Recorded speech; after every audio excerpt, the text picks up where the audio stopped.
बिस्मिल्लाहिर्रहमानिर्रहीम। सामईन अस्सलाम वालेकुम। कौम सबा एक कदीम अरबी कौम थी जो मौजूदा यमन के इलाके में आबाद थी। ये कौम इंतहाई खुशहाल, मुहज़्ज़ब और ज़राअत में तरक्की याफ्ता थी। इनके पास बेहतरीन आबाशी के निज़ाम और शानदार तामीरात थी।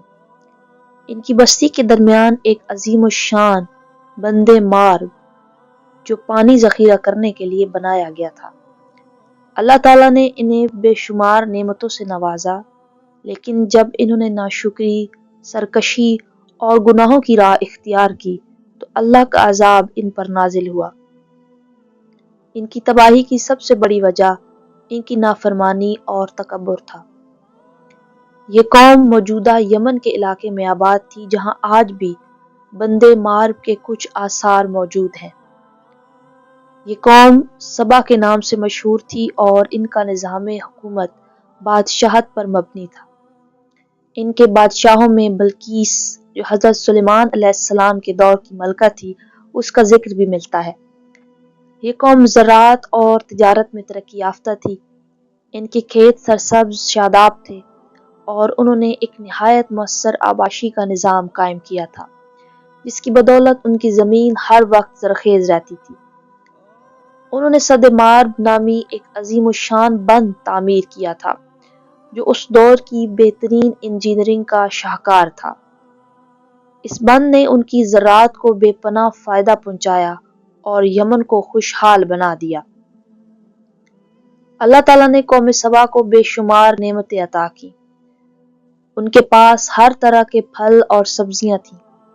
उनके बागात से मीठे पानी के चश्मे बहते थे। उनके तजारती रास्ते महफूज थे, जिसकी बदौलत वो खुशहाल जिंदगी गुजार रहे थे। अल्लाह ताला ने उनसे सिर्फ शुक्र और सीधे रास्ते पर चलने का तकाजा किया, जैसे कि कुरान में जिक्र किया गया। कौम सबा के लिए उनके मस्कन में एक निशानी थी। 2 बाग थे, दाएं और बाएं जानिब।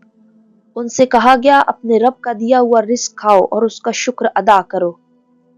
तुम्हारा शहर पाकीज़ा है और तुम्हारा रब बख्शने वाला है।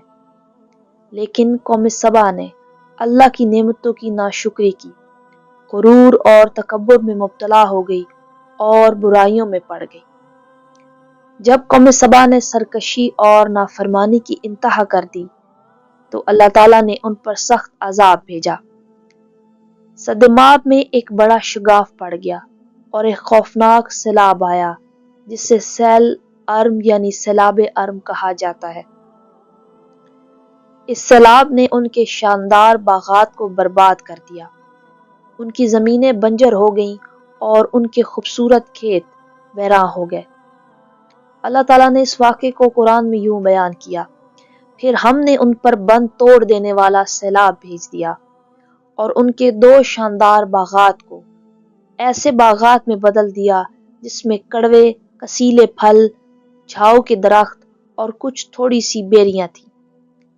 ये सैलाब ऐसा था कि कौम सबा का नामो निशान मिट गया और उनके लोग मुख्तलिफ इलाकों में बिखर गए।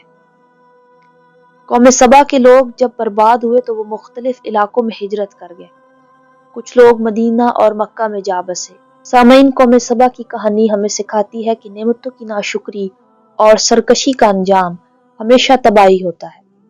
अगर हम भी अल्लाह के अहकामात की नाफरमानी करेंगे तो हम पर भी इसी तरह का अजाब आ सकता है। अल्लाह ताला हमें सीधे रास्ते पर चलने की तौफीक अता फरमाए। आमीन।